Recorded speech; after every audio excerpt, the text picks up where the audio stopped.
Capítulo 15 Atlas. Quando estava na Marinha, eu tinha um colega com família em Boston. Os tios dele estavam se preparando para se aposentar e queriam vender o restaurante. Ele se chamava Milas, e quando o conheci durante as férias, me apaixonei completamente pelo local. Até poderia dizer que foi pela comida ou pelo fato de ele ficar em Boston, mas a verdade é que me apaixonei por ele devido à árvore que crescia bem no meio do restaurante. A árvore me lembrava de Lily. Se é para ter alguma lembrança do seu primeiro amor, as árvores deveriam ser a última opção. Elas estão por toda parte e deve ser por isso que eu tenho pensado em Lily todo o santo dia, desde que eu tinha 18 anos, mas também pode ser porque até hoje sinto que devo minha vida a ela. Não sei muito bem se foi a árvore ou o fato de o restaurante vir quase totalmente equipado e com funcionários, mas tive o ímpeto de comprá-lo quando ficou disponível.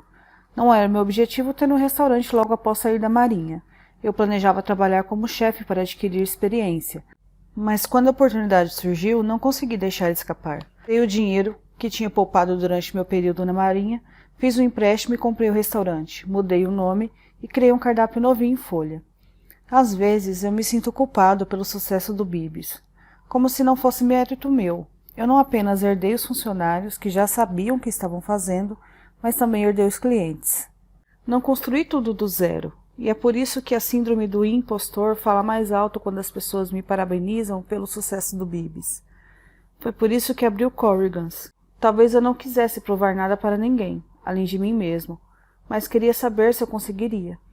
Queria o desafio de criar algo do zero, de ver o estabelecimento prosperar e crescer, como aquilo que Lily escreveu no diário, sobre por que gostava de cuidar de sua horta, quando éramos adolescentes. Talvez seja esse o motivo de eu me sentir mais protetora em relação ao Corrigans do que ao Bibis, pois eu criei ele do zero. Talvez também seja por isso que me esforço mais para protegê-lo. O Corrigans está com o sistema de segurança funcionando, e é bem mais fácil de arrombar do que o Bibis. E é por isso que decido passar a noite no Bibis, embora seja a vez de Corrigans ser invadido, já que o menino tem alternado os alvos. Na primeira noite foi o Bibis, na segunda, o Corrigans. Depois ele tirou alguns dias de folga e o terceiro e o quarto incidentes foram no Bibis. Posso estar enganado, mas tenho a sensação de que ele vai preferir passar aqui. E não no Corrigans, porque teve mais facilidade para entrar no restaurante, mas menos protegido. Só espero que hoje não seja uma das noites que ele decida não dar as caras. Ele com certeza vai aparecer aqui se estiver com fome. O Bibis é sua melhor opção para conseguir comida, e é por isso que eu estou escondido do outro lado da caçamba, esperando. Peguei uma das cadeiras velhas que os fumantes usam e estou lendo para passar o tempo. As palavras de Lily têm feito companhia a mim, e a companhia tem sido tão boa que em vários momentos fiquei tão vidrado no diário que esqueci de que deveria estar vigiando. Não sei ao certo se quem tem vandalizado meus restaurantes tem a mesma mãe que eu, mas faz sentido devido ao momento. E também faz sentido o menino que me despreza pichar aqueles insultos. Não consigo pensar em mais ninguém que teria um bom motivo para estar irritado comigo além de um garoto que se sente abandonado pelo irmão mais velho. São quase 2 da manhã, confiro o Corrigans pelo aplicativo de segurança no celular, mas também não tem nada acontecendo lá. Volto à leitura do diário. Embora tenha sido sofrido ler as 2 últimas entradas. Não sabia o quanto minha mudança para Boston tinha afetado Lily, quando ela era mais jovem. Na minha cabeça, com aquela idade, eu era inconveniente para ela. Não fazia ideia do quanto ela achava que eu acrescentava à sua vida. Ler as cartas escritas naquela época tem sido bem mais difícil do que eu imaginava. Achei que seria divertido ler os seus pensamentos, mas, quando comecei, lembrei o quanto nossas infâncias foram cruéis conosco. Já não penso tanto nesse assunto porque me sinto muito distante da vida que levava naquela época. Mas, pelo jeito, esta semana está me fazendo voltar àqueles momentos, de diversas maneiras. As informações nos diários, minha mãe, a descoberta de que tenho um irmão. Parece que tudo aquilo que tentei fugir me formou um vazamento vagaroso que agora me ameaça me afogar. Mas aí tem Lily, que reapareceu na minha vida no momento perfeito. Parece que ela sempre retorna quando preciso de um salva-vidas. Folheio o resto do diário e vejo que já estou na metade da última entrada. Não me lembro de quase nada daquela noite devido à maneira terrível como ela acabou. Parte de mim nem quer vivenciá-la do ponto de vista de Lily, mas não posso ficar sem saber o que ela sentiu. Abro a última entrada e continuo de onde eu parei. Ele segurou minhas mãos e disse que ia entrar para a marinha, antes do que tinha planejado, mas que não podia ir embora sem me agradecer. Disse que passaria 4 anos longe e que a última coisa que desejava para mim era que eu fosse uma garota de 16 anos que não aproveitou a vida, por causa de um namorado que nunca mandava notícias e que nunca via. A próxima coisa que ele disse fez seus olhos lacrimejarem, até ficarem límpidos. Lily, a vida é engraçada. A gente só tem alguns anos para viver, então precisamos fazer o possível para viver esses anos intensamente. Não devemos perder tempo com coisas que talvez aconteçam algum dia ou então nunca. Entendi o que ele estava dizendo, que ia se alistar e não queria que eu me prendesse a ele enquanto estivesse longe. Ele não estava terminando nada comigo porque nunca estivemos realmente juntos. Éramos só 2 pessoas que se ajudavam quando era preciso e fundiram seus corações um ao outro no meio do caminho. Foi difícil ver alguém que nunca ficou comigo de verdade se afastar de mim. Durante todo o tempo que passamos juntos, acho que nós meio que sabíamos que não era algo para sempre. Não sei porquê, afinal eu poderia facilmente amá-lo desse jeito. Acho que talvez em circunstâncias normais. Se estivéssemos juntos como típicos adolescentes e ele tivesse uma vida comum, como uma casa, nós 2 poderíamos ser um casal. O tipo de casal que se une com facilidade e cuja vida nunca é interrompida pela crueldade. Nem tentei fazê-lo mudar de ideia naquela noite. Sinto que a gente tem uma conexão que nem os fogos do inferno quebrariam. Sinto que ele pode passar um tempo na marinha e que eu posso viver mais alguns anos como uma adolescente normal. Porque depois tudo vai se encaixar, quando for a hora certa. Vou te prometer uma coisa, disse ele. Quando minha vida estiver boa o suficiente para você fazer parte dela, eu vou te procurar. Mas não quero que fique me esperando. Talvez isso nunca aconteça. Não gostei dessa promessa, pois significava 2 possibilidades. Ou ele achava que nunca sairia vivo, marinha, ou que sua vida nunca seria boa o suficiente para mim. Sua vida já era boa o suficiente para mim, mas apenas assenti e forcei um sorriso. Se você não vier atrás de mim, eu vou atrás de você. Isso não vai ser nada bom, Atlas Corrigan. Ele riu de minha ameaça. Bem, não vai ser muito difícil me achar. Você sabe exatamente onde eu vou estar. Sorri. Então tudo é melhor. Ele retribuiu o sorriso. Em Boston. E depois me beijou. Ellen, sei que você é adulta e sabe tudo sobre o que aconteceu em seguida, mas mesmo assim não me sinto à vontade contando o que fizemos nas 2 horas seguintes. Vamos dizer apenas que a gente se beijou muito. Rimos muito, amamos muito, sussurramos muito, muito. E nós 2 tivemos que tapar as bocas e fazer o máximo de silêncio possível para que não nos flagrassem. Quando terminamos, ele me abraçou pele com pele, mão no coração. Ele me beijou e me olhou bem nos olhos. Eu te amo, Lily. Tudo o que você é. Eu te amo. Sei que essas palavras são muito repetidas por aí, principalmente por adolescentes, muitas vezes de forma prematura e sem muito mérito. Mas quando ele as disse para mim, sei que não queria falar que estava apaixonado por mim, mas não era esse tipo de eu te amo. Imagine todas as pessoas que você conhece ao longo da vida. São muitas, elas surgem como ondas, entrando e saindo aos poucos, dependendo da maré. Algumas ondas são muito maiores e causam mais impacto do que outras. Às vezes as ondas trazem coisas lá do fundo do mar e as largam no litoral. Marcas nos grãos de areia que provam que as ondas estiveram lá, muito depois de a maré recuar. Foi isso que Atlas quis dizer ao falar eu te amo. Estava me contando que eu era a maior onda que tinha aparecido em sua vida, e eu havia trazido tanta coisa comigo que minhas marcas sempre estariam presentes mesmo quando a maré recuasse. Depois de dizer que me amava, ele falou que tinha um presente de aniversário para mim. Pegou uma pequena sacola marrom e disse, não é nada demais, mas foi tudo que eu consegui comprar. Abri a sacola e tirei o melhor presente que eu já ganhei. Era um imã que dizia Boston em cima. Embaixo, com letras pequenas, estava escrito: onde tudo é melhor. Eu disse que guardaria para sempre e que pensaria nele toda vez que o visse. Quando comecei a escrever esta carta, falei que meu aniversário de 16 anos tinha sido um dos melhores dias da minha vida, porque até aquele segundo tinha sido mesmo. Os próximos minutos é que não foram. Antes de Atlas aparecer naquela noite, eu não estava esperando por ele, então não pensei em trancar a porta do quarto. Meu pai me escutou conversando com alguém e ao encarar a porta e encontrar Atlas na cama comigo, ele ficou mais zangado do que eu já ouvira antes. E Atlas estava em desvantagem, porque não estava preparado para o que vem em seguida. Nunca vou esquecer aquele momento enquanto estiver viva. Eu não podia fazer absolutamente nada enquanto meu pai o golpeava com um bastão de beisebol. O barulho dos ossos se quebrando foi a única coisa que escutei acima dos meus gritos. Ainda não sei quem chamou a polícia. Tenho certeza de que foi minha mãe, mas já se passaram 6 meses e ainda não conversamos sobre aquela noite. Quando a polícia apareceu em meu quarto e tirou meu pai de cima dele, eu nem reconheci Atlas de tão ensanguentado que ele estava. Fiquei histérica. Só não tiveram de levar Atlas em uma ambulância, como também precisaram chamar uma para mim, porque eu não conseguia respirar. Foi o primeiro e único ataque de pânico que eu já tive.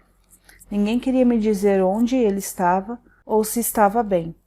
Meu pai nem foi preso pelo que ele fez. Espalharam a notícia de que Atlas estava naquela casa antiga, sem ter onde morar. Meu pai foi venerado pelo ato heróico, por ter salvado a filhinha do mendigo, que a manipulou para que transasse com ele. Meu pai disse que eu tinha envergonhado a família, dando motivos para a cidade inteira fofocar. E vou te contar, até hoje falam sobre isso. Hoje de manhã escutei Kate dizer a alguém no ônibus que tentou me alertar sobre Atlas. Disse que sabia que ele era uma má influência, desde o momento em que o viu. Mas isso é mentira. Se Atlas estivesse no ônibus comigo, eu provavelmente teria ficado de boca calada e agido com maturidade, como ele tentou me ensinar. Em vez disso, fiquei com tanta raiva que me virei e mandei Kate ir para o inferno. Disse que Atlas era um ser humano melhor do que ela jamais seria, e que se eu a escutasse falar mal dele de novo, ela ia se arrepender. Ela apenas revirou os olhos e disse: Meu Deus, Lily, ele fez uma lavagem cerebral em você. Foi? Era um mendigo, sujo e ladrão, que provavelmente usava drogas. Ele te usou porque queria comida e sexo, e agora você está defendendo? Ela teve sorte de o ônibus chegar à minha casa bem naquele instante. Peguei minha mochila, saí do ônibus, entrei em casa e passei 3 horas chorando no quarto.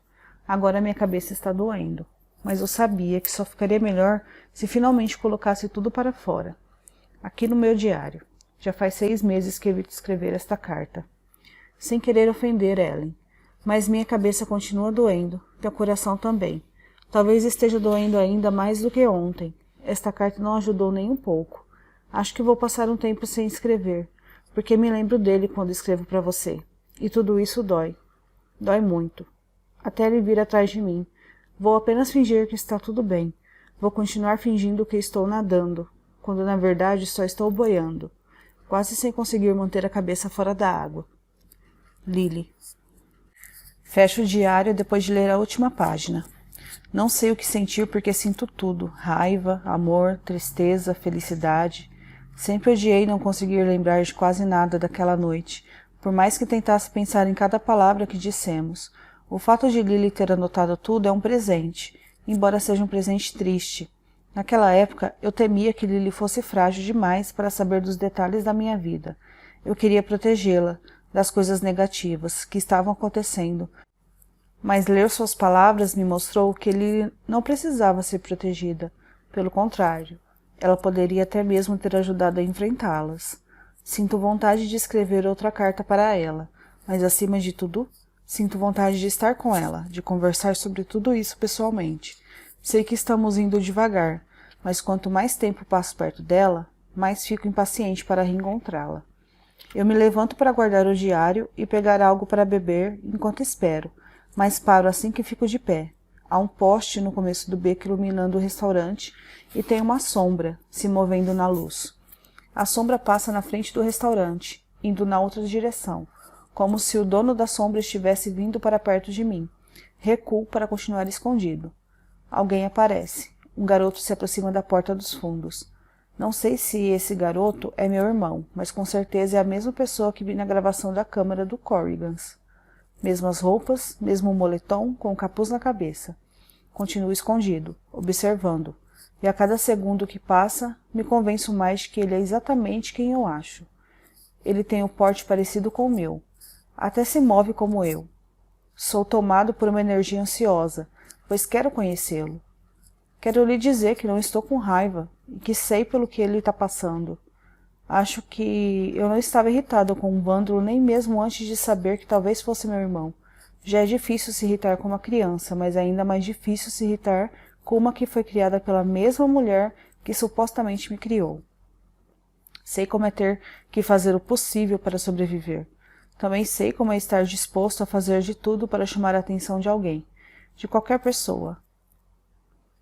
Houve momentos na minha infância em que eu só queria ser percebido, e tenho a sensação de que é exatamente isso que está acontecendo aqui. Ele está querendo ser flagrado. Acima de tudo, ele quer ser notado. Ele vem até a porta dos fundos no restaurante sem nenhuma hesitação. Já está familiarizado com o lugar. Confere a porta para ver se está trancada.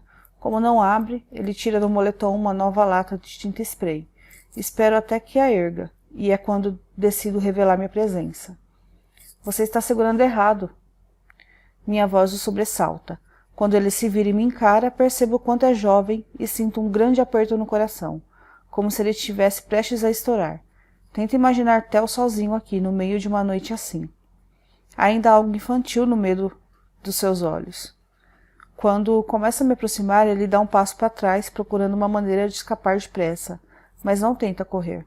Sei que ele está curioso para ver o que vai acontecer. Não é por isso que ele tem vindo aqui noite após noite? Estendo a mão para pegar a lata de tinta spray. Ele hesita, mas me dá. Demonstro como segurar a lata direito. Se fizer assim, não vai respingar. Você está segurando perto demais. Enquanto ele me observa, todas as emoções passam pelo seu rosto. Raiva, admiração, traição. Ficamos em silêncio, enquanto notamos o quanto somos parecidos. Nós dois puxamos a nossa mãe. Mesma mandíbula, mesmos olhos claros, mesma boca, até a mesma testa involuntariamente franzida. É muita coisa para assimilar. Eu já estava conformado com a ideia de não ter família, mas cá está ele, em carne e osso. Penso no que ele deve estar sentindo enquanto me encara. Raiva, obviamente, decepção. Encosto o ombro na parede, olhando com total franqueza. Não sabia que você existia, Josh. Só descobri algumas horas atrás. O menino enfia as mãos nos bolsos do moletom e encara os próprios pés. Que mentira do cacete, murmura ele. Fico triste em ver essa frieza em alguém tão novo. Ignoro a sua resposta raivosa e pego as chaves para destrancar a porta dos fundos do restaurante. Está com fome? Seguro a porta aberta para ele. Ele me olha como se quisesse sair correndo. Mas após um instante de relutância, abaixa a cabeça e entra. Acendo a luz e vou até a cozinha. Pego os ingredientes para lhe fazer um queijo quente e começo a prepará-lo enquanto ele anda lentamente pelo aposento, assimilando tudo. Josh toca nas coisas, abre gavetas, armários. Talvez esteja conferindo o que tem para a próxima vez que decidir arrombar. Ou talvez sua curiosidade seja para disfarçar o medo. Estou colocando o sanduíche no prato quando ele finalmente diz: Como sabe quem sou, se não sabia que eu existia? Talvez isso seja o começo de uma longa conversa e prefiro tê-la com ele numa posição mais confortável. Não tem nenhuma mesa aqui atrás com um lugar para sentar. Então aponto para as portas que levam ao salão do restaurante. As placas de saída proporcionam iluminação suficiente, então não preciso acender nenhuma luz. Sente-se aqui, aponto para a mesa 8, e ele se acomoda no mesmo lugar, onde nossa mãe se sentou mais cedo. O que você quer beber? Josh engole em seco, depois dá de ombros. Tanto faz. Volto para a cozinha, pego um copo de água gelada e o empurro por cima da mesa. Ele toma metade de uma vez só.